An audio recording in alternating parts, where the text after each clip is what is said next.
Diz assim a palavra de Deus: irmãos, vós mesmos sabeis que não foi em vão que vos visitamos, mas, como sabeis, apesar dos sofrimentos e dos maus tratos que padecemos em Filipos, nosso Deus nos deu ânimo para vos anunciar seu evangelho em meio a grandes dificuldades.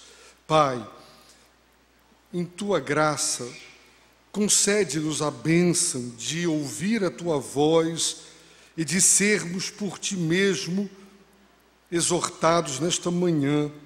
Faze-nos, Senhor, crescer na graça e no conhecimento do nosso amado Redentor, em nome de quem oramos, agradecidos.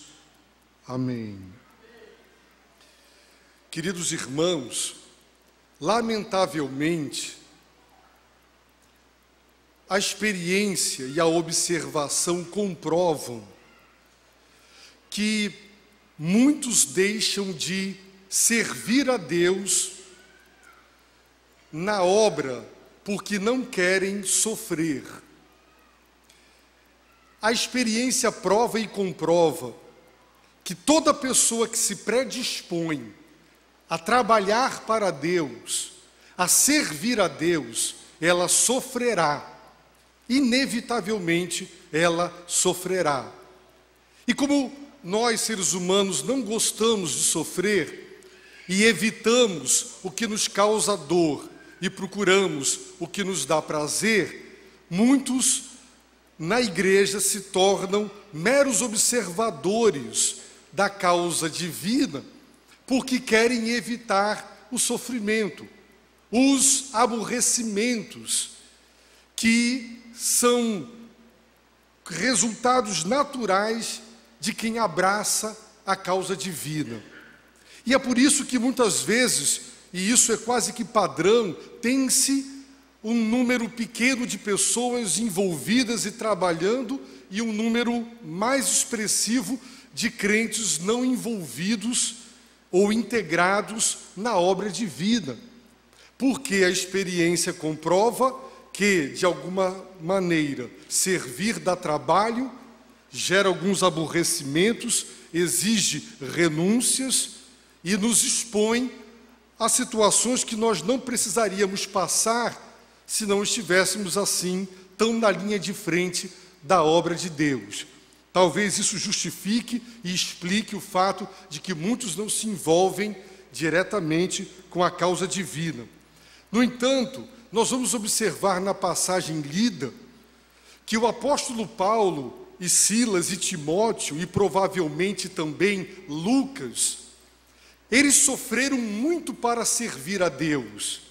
E todos os sofrimentos que eles amargaram como consequência do compromisso com Deus e com a obra de Deus, não serviu de desculpa, de obstáculo, de impedimento para explicar ou justificar o deixar de trabalhar. Pelo contrário. Pelo contrário. Fica, portanto, evidente que Deus nos chama para servi-lo, Deus nos capacita para servi-lo, Deus nos comissiona, Deus nos envia, mas Ele não nos deixa na linha de frente abandonados. Ele sempre está conosco, não há desamparo. Ele manda, mas Ele vai junto. E quando Deus nos convoca para servir, Ele nunca, Ele exige de nós, Ele nunca nos promete ausência de sofrimento, não. Ele promete estar conosco, Ele promete nos sustentar, Ele promete nos consolar, Ele promete estar o tempo todo nos dando forças, mas Ele não promete: você não vai sofrer, você vai me servir em condições favoráveis, você receberá aplausos, incentivos, reconhecimento, você terá apoio total, todos te entenderão, você nunca será caluniado, você realmente servirá a Deus em mar de almirante, você terá tudo a seu favor, Deus nunca prometeu isso para ninguém. É por essa razão que os que não estudam a Bíblia e se decepcionam quando sofrem, porque não conhecem a palavra de Deus, começam a alegar: Senhor, eu me dispus a servir, olha o que eu colhi. É como se nós achássemos que Deus está endividado conosco, quando nós nos predispomos a servir e sofremos. Então Deus não deveria deixar que nós sofrêssemos. Mas nós vamos ver que Deus nunca poupou o apóstolo Paulo, Silas, Timóteo, Lucas e os demais apóstolos de sofrimentos. Ele prometeu presença, ele prometeu socorro, mas ele não prometeu: vocês me servirão na bonança. Nunca houve e nem haverá esse tipo de promessa. Portanto, nenhum de nós deve achar que faz favor para Deus quando se predispõe a servir, e que Deus não pode permitir que nós percamos a vida, passemos dificuldades, porque nós estamos fazendo o que Ele quer. Não, nós devemos entender que os sofrimentos fazem parte da chamada cristã para servi-lo. Não importa em qual ministério, todo envolvimento ministerial, todas as vezes que você serve a Deus, você vai encontrar problemas. Paulo, escrevendo para os Tessalonicenses, diz: irmãos, vós mesmos sabeis que não foi em vão que vos visitamos. Quando Paulo, Silas e Timóteo chegaram à cidade dos Tessalonicenses, Deus os coroou com bênçãos. Observem no versículo 5 do primeiro capítulo: porque o nosso evangelho não chegou a vós somente com palavras, ele também chegou a vós com poder, com o Espírito Santo e com absoluta convicção. E para Paulo, estas três coisas eram as evidências de que eles haviam sido escolhidos por Deus, porque os resultados eficazes da pregação eram as evidências concretas de que Deus os havia escolhido, porque Deus não deixou que seu evangelho fosse pregado sem resultados. Logo, quando resultados ocorrem, toda honra e glória pertence a Deus. Quando não ocorre, é porque os homens, na sua impenitência, mantiveram-se no seu estado de endurecimento e incredulidade, e não receberam a bênção de Deus ao ouvirem o evangelho. Deus coroou os esforços evangelísticos de Paulo, de Silas e Timóteo, e através da visitação deles, Deus visitou aquela cidade, Deus visitou aqueles corações, e eles conheceram pela graça o Salvador. O coração do homem, ele tem ódio de Deus. O coração humano, entregue a si mesmo, tem aversão a Deus. O coração humano, em seu estado de cegueira, não enxerga as grandezas, as maravilhas de Deus. O nosso coração, irmãos, ele é um coração que tem rejeição a Deus e as coisas de Deus. E a não ser que Deus, na sua misericórdia, visite o nosso coração para quebrar o seu endurecimento, remover a sua incredulidade, e a não ser que Deus resplandeça para banir as trevas da nossa alma, nós continuaremos desprezando a Deus, querendo Deus bem longe de nós. Portanto, nenhum de nós está aqui porque inteligentemente decidiu servir a Deus. Há uma manifestação de Deus na vida de cada um de nós, porque ninguém procura a Deus se não for visitado por Deus. Se Deus nos entregar a nós mesmos, nós morreremos na incredulidade, blasfemando contra Deus, praguejando o tempo todo e desprezando o Criador bendito. E Paulo diz: vocês sabem que não foi em vão que nós vos visitamos, porque Deus operou, Deus se manifestou, vocês conheceram o Evangelho, conheceram a verdade. vocês conheceram o próprio poder de Deus. Agora, ele vai falar para nós o contexto do cumprimento da missão. Paulo, Silas e Timóteo chegaram à cidade de Tessalônica e só encontraram facilidades, apoio, aplausos, boas-vindas, receptividade. Se os irmãos lerem Atos dos Apóstolos, verão que Paulo, Silas, Timóteo e Lucas planejaram pregar o Evangelho na Ásia e foram impedidos pelo Espírito Santo. Planejaram então ir em uma nova direção, a Bitínia, uma outra região, novamente impedidos pelo Espírito de Jesus Cristo. Para onde ir? Deus se revela uma visão. Um varão, um homem vestido com trajes típicos da região da Macedônia, fala com Paulo. E eles concluem, eles deduzem da visão, em virtude do tipo de roupa, talvez de sotaque ou de língua do varão da Macedônia. Eles identificaram que aquele homem era da Macedônia. Eles entenderam que Deus os queria na Europa. E eles foram à cidade de Filipos pregar. E sabe o que aconteceu? Eles foram presos. Em praça pública, eles foram chicoteados.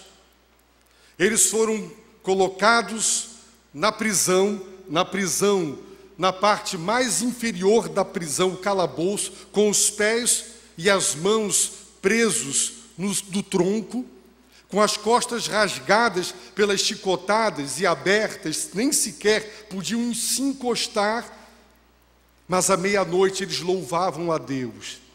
Talvez dissessem: Deus, nós queríamos pregar em 2 outros lugares, impedidos pelo Senhor, viemos aqui para sofrer essas coisas. Nós viemos aqui pregar o teu Evangelho.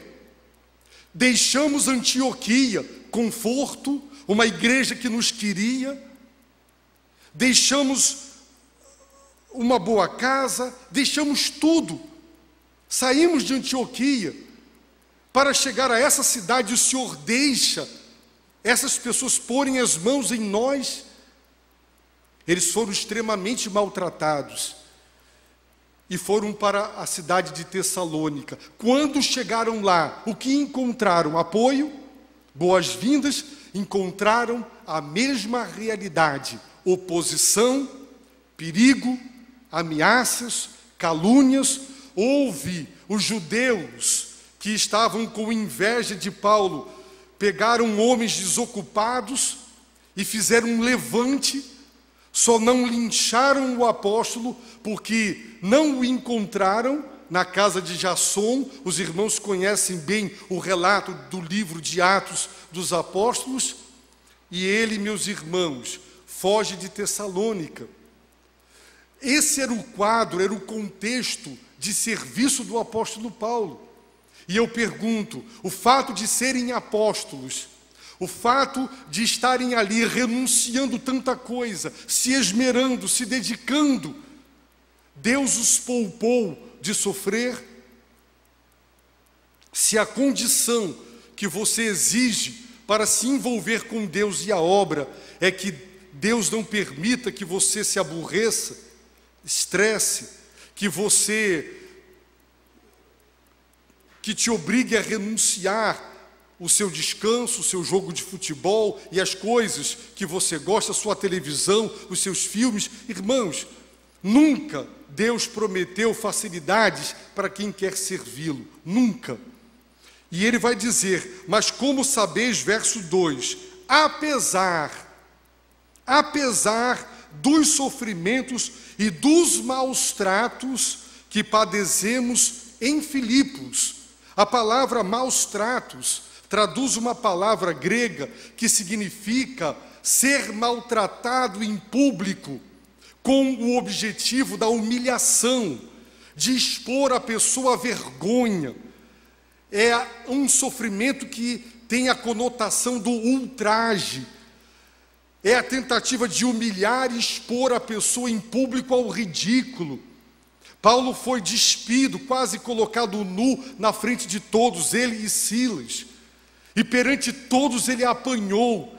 E quem é que apanha sem chorar? Quem é que apanha sem gritar? Quem é que leva uma chibatada e não solta grunhidos, enquanto as pessoas se divertem ao ver a agonia de quem está sendo espancado? Foi isso que esses homens viveram em Filipos. Hoje os irmãos cortam o dedo, tem um anti-inflamatório, tem antibiótico, tem remédios potentes para dor. Naquele tempo, meus irmãos, não era assim. Quando Paulo e Silas e Timóteo chegaram a Tessalônica, ainda deveriam estar com as feridas nas costas, ainda não cicatrizadas e fechadas. Portanto, eles não só, ele fala, apesar dos sofrimentos, é uma palavra que significa dor física, dos maus tratos físicos. Eles também sofreram os maus tratos, humilhação, opressão emocional, expostos à vergonha pública.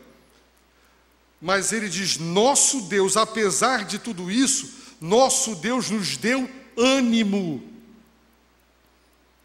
para vos anunciar o Evangelho.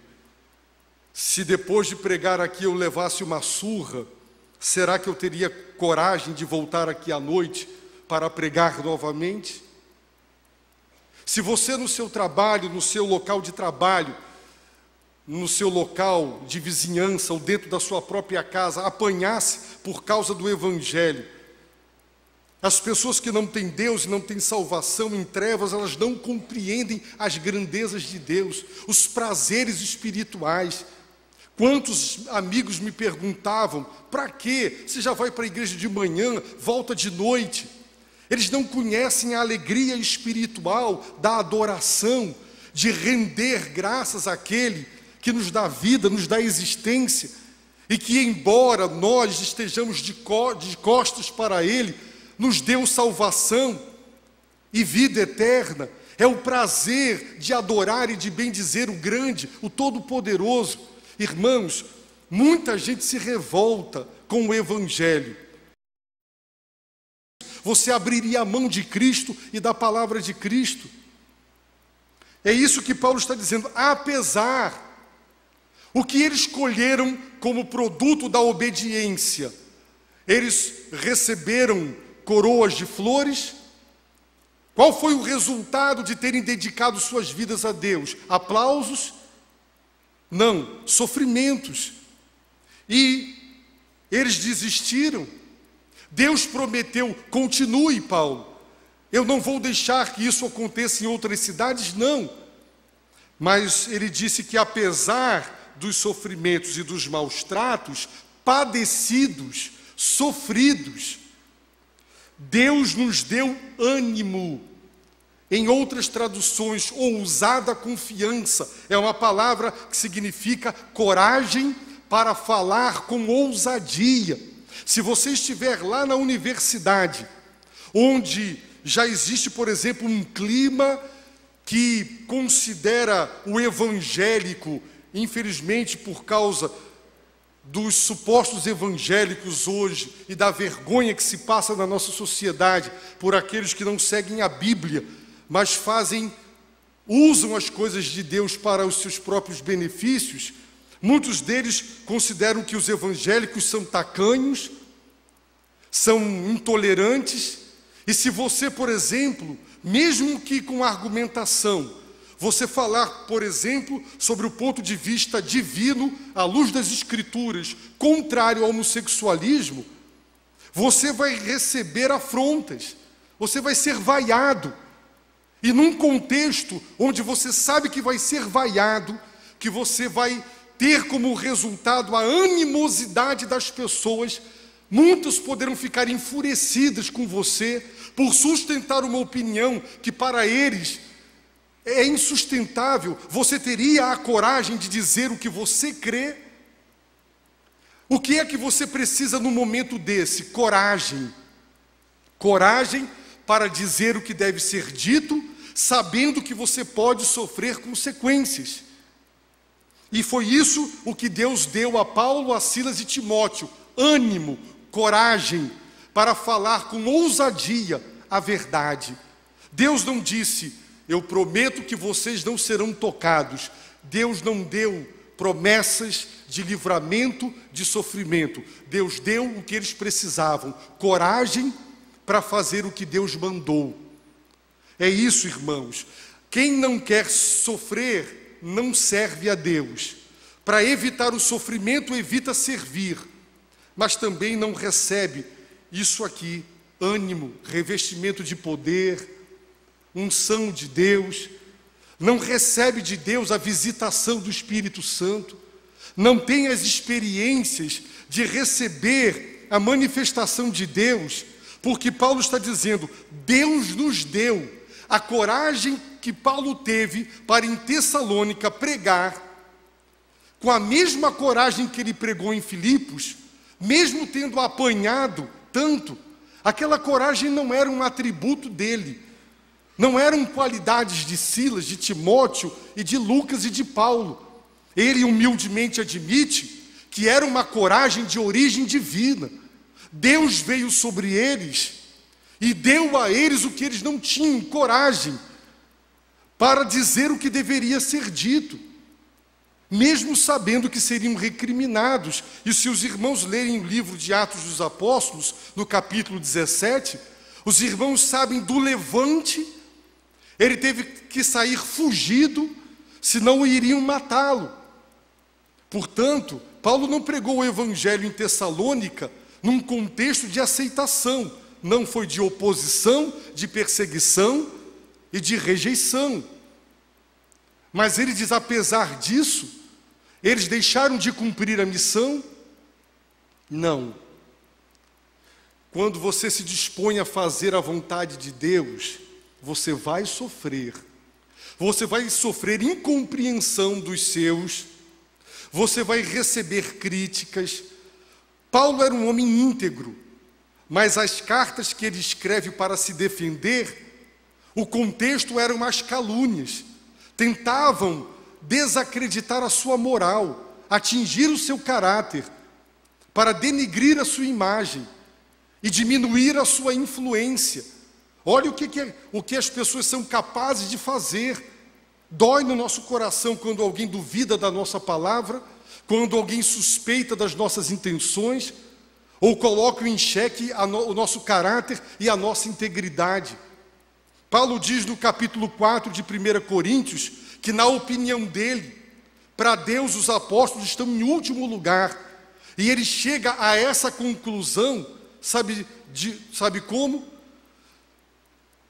Diante do que Deus permite que os apóstolos passem, para Deus os apóstolos não são muita coisa. Hoje ser apóstolo é ter avião, é ter carros muito caros, mas no tempo de Paulo, ser apóstolo era receber o pior tratamento possível. Não era bom ser apóstolo no tempo de Paulo. Significava sofrer, e sofrer muito, por causa de Cristo. E Paulo disse: para mim, Deus nos colocou em último lugar, porque o que Ele nos deixa passar só pode ser isso. Para Deus, nós os apóstolos somos os últimos dentre todos os cristãos, porque para permitir que soframos tanto, então nós devemos estar em último lugar para Deus. No capítulo 12 de Hebreus, nós somos exortados a considerar aquele que suportou tal oposição dos pecadores. Jesus suportou uma oposição ferrenha. Quem lê os evangelhos sabe que os fariseus, os saduceus, os escribas, os doutores da lei odiavam Jesus.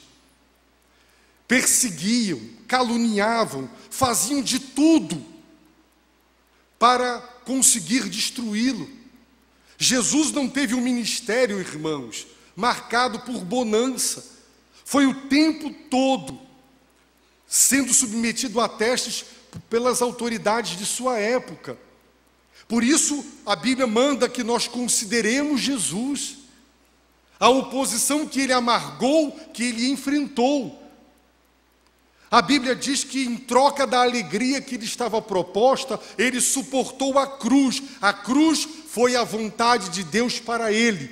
A vontade de Deus para Jesus implicou no grande sofrimento da crucificação.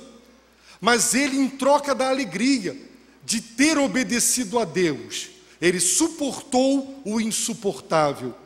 E é isso que Paulo está dizendo: apesar dos maus tratos, apesar dos sofrimentos padecidos, Deus nos deu coragem, ânimo, ousada confiança nele. Esse ânimo, essa coragem vem de Deus, é produto da fé, é produto da comunhão, é produto do contato com Deus. É por isso que, se você arrefece na sua comunhão com Deus, se você abre mão da oração, da leitura da palavra, se você abre mão de estar com Deus, então essa coragem que vem dos céus, o consolo que vem de Deus, a força que vem de Deus, não vem. Porque Paulo está dizendo: Deus nos deu ânimo. A coragem que tivemos não era nossa, era divina. Paulo, como eu e você, tinha medo de apanhar. E se não fosse essa unção, esse revestimento de poder que veio sobre ele, ele não teria tido coragem de pregar. Não imaginemos Paulo como um homem corajoso, e aí você olha para si e diz: mas eu sou covarde, eu tenho medo. Olhe para ele como alguém exatamente igual a você e a mim. E lembre-se que a coragem que ele tinha para fazer o que Deus mandava, sabendo das consequências, era uma coragem que vinha dos céus. E se Deus supria coragem para ele fazer a obra, suprirá para você também. É por isso que nós não podemos desanimar. É por isso que nós não podemos tentar explicar ou justificar, sair do ministério, parar de servir a Deus, porque nós sofremos. Olha, eu fui muito criticado, eu tenho medo de novo de ser criticado. Olha, eu assumi o ministério e me faltou apoio, eu tenho medo de novo de que isso aconteça. Os nossos medos para não voltar a servir, eles todos são retirados, porque Deus nos dá ânimo, coragem, para a gente de novo. E alguém pergunta: você vai de novo liderar isso? Rapaz, quantos aborrecimentos, quantas chateações, quantas injustiças, e você vai de novo liderar esse ministério. Como é isso? É coragem que vem de Deus, é ânimo que vem dos céus. Agora, se você não tem vida com Deus, se você não extrai da presença de Deus, pela comunhão, o ânimo, aí você se abate mesmo, e você diz: eu já passei poucas e boas, eu vou largar isso de mão. Eu não preciso. Paulo diz: eu sou livre de todos, eu não devo nada para ninguém, mas eu me tornei escravo de todos, porque eu assumi o compromisso de pregar. Ele diz em Coríntios 15: morro todos os dias. Ou seja, eu me exponho a perigos de morte todos os dias para poder pregar. Todas as vezes que ele pregava, sua vida corria risco. Portanto, pregar era quase que sinônimo de morrer. Por isso foi preso algumas vezes e, afinal das contas, ele foi decapitado para fazer a vontade de Deus. Irmãos, nós fomos chamados para servir. Você foi chamado para servir. E sofrimento você terá. Se você não quer sofrer, você não vai trabalhar para Deus. Mas também você perderá o privilégio de ter sido útil na terra. Quem não serve a Deus se torna inútil na terra. Paulo diz que crer em Cristo é uma graça e sofrer por causa dele também é uma graça. Os apóstolos apanharam e eles disseram que eles não se julgavam dignos de apanhar por causa de Cristo. Consideraram uma surra por causa de Jesus Cristo, um privilégio imerecido. Era assim que os apóstolos olhavam os seus sofrimentos para servir a Deus. E nós, às vezes, por tão pouco, somos tão melindrosos, temos pele de ovo. Eu tenho dito para alguns irmãos, temos que ter couro de jacaré. Você tem que ser o que se chama na linguagem popular casca grossa, para ouvir e fingir que não ouviu, para, se alfinetado ou não, prosseguir, porque quem morreu na cruz para nos salvar foi Jesus Cristo. Ele não serviu a nós, ele não nos serviu em berço esplêndido, foi num contexto assim. Agora, irmãos, as experiências são maravilhosas. Eu tenho dito à minha esposa, eu não sei o que nós vamos enfrentar lá em Portugal. Seja lá o que for que acontecer, nenhum de nós tem o direito de dizer, eu estava muito bem, e o Senhor me traz aqui para passar isso. Seja lá o que for, nós temos que receber com ação de graças, porque é privilégio, irmãos, trabalhar para Deus. E se Ele permitir que soframos, faz parte da nossa chamada, do pastor, da sua chamada como membro desta igreja. Faz parte da chamada sofrer. Quem não quer sofrer, não vai servir a Deus. No entanto, vai ser um crente inútil. O sal, disse Jesus, é bom para salgar, mas se ele se tornar insípido, para que serve o sal que perdeu o sabor? Não serve para nada. A vida é curta e passageira, seja útil. As pessoas que morrem sem Cristo, sem salvação, elas se perderão eternamente no inferno. Essa é a mensagem do Evangelho. E para isso Jesus Cristo veio, para nos livrar de um destino desse. Por amor, para nos livrar de uma eternidade de dor, Ele veio. E essa misericórdia me alcançou, em que eu e você somos melhores do que qualquer traficante ou qualquer pessoa que está aí nesse mundo. Porque nós, há alguma virtude em nós, éramos mais bonitos, mais inteligentes e mais cultos, e Deus nos preferiu? Somos tão pecadores e tão indignos de Deus quanto qualquer pessoa, irmãos, que está nesse mundo. Mas a graça, a bondade de Deus nos atingiu, e tem muita gente ainda em trevas. Tem muita gente ainda que não entendeu o amor de Deus. Mas nós precisamos pagar o preço para levar a mensagem do Evangelho. Agora, não esperemos aplausos. Não esperemos que Deus nos livre, nos poupe de qualquer sofrimento. Não faz parte da missão cristã. O sofrimento faz parte. Então, se você for criticado, dê glória a Deus. Não te compreenderam? Dê glória a Deus. Você serve a Deus, você não serve homens. Você serve a Deus. Então, abrace a obra de Deus. Faça aquilo que Deus mandar.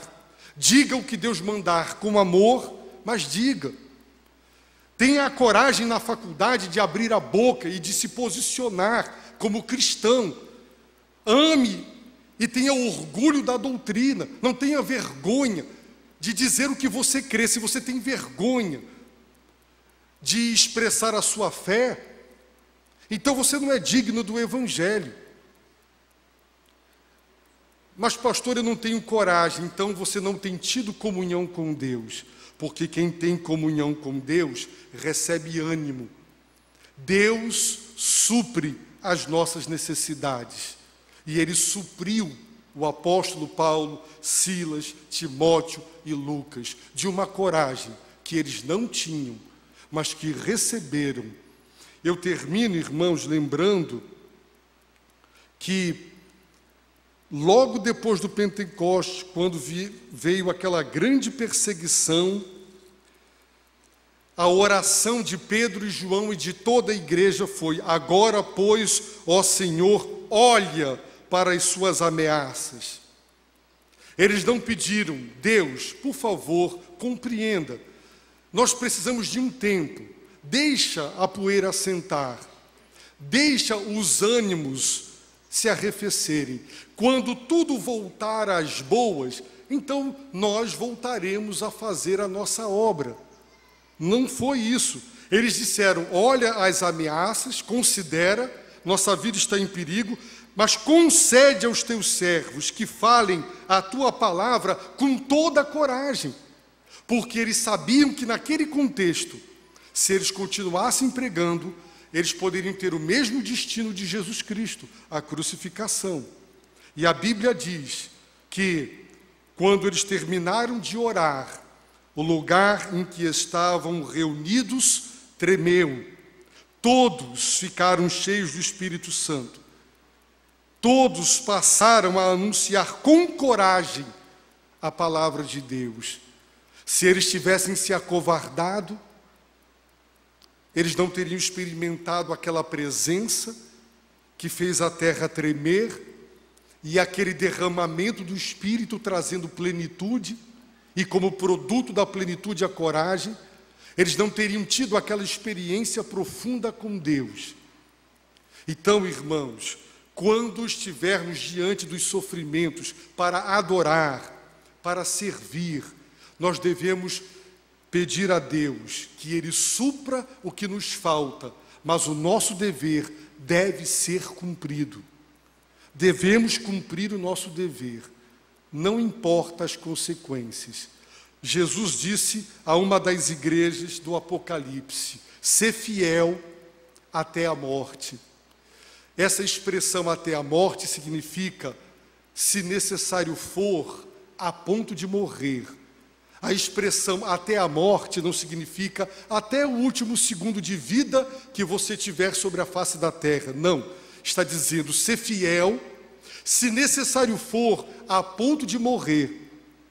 Porque a igreja de Éfeso estava sendo perseguida, e se ela continuasse a cumprir o seu dever, ela podia ser martirizada. E o Senhor não os livrou do martírio. Eles receberam essa palavra: ser fiel, se necessário for, a ponto de morrer, e Ele promete: e dar-te-ei a coroa da vida. Sofrimento não é desculpa para não fazer a obra. Eu não gosto de sofrer. Eu prefiro servir a Deus com recursos, com um clima agradável, com apoio, com reconhecimento. Mas se estas coisas não vierem, eu não vou parar de servir a Deus. Nós temos que ter um compromisso com o nosso Deus. Esta igreja, há 73 anos, está aqui pelo compromisso. Muitos já morreram e já estão na glória. Fizeram a parte que cabia a cada um deles. Agora, cada um aqui tem esse compromisso de cumprir a parte que lhe cabe. Eu peço a Deus, irmãos, que em comunhão intensa, estreita e íntima com Ele, recebamos o suprimento do que precisamos para prosseguir obedecendo. Abaixe a sua cabeça, feche os seus olhos, ore. Ore a Deus. Você tem Jesus no seu coração como seu Senhor e Salvador? Ele veio para te salvar. Deus deu o seu Filho. Para nós é incompreensível isso. Deus deu o seu Filho. Peça a Deus para que todas as trevas do coração sejam removidas pela sua luz, para você poder ver as grandezas de Deus e se maravilhar com tanto amor que Deus nos dedicou. Se você tem fugido do sofrimento para servir, peça perdão a Deus, porque Ele sofreu para te servir. Então aceite os sofrimentos naturais e consequentes para servir. Ore a Deus nesse momento.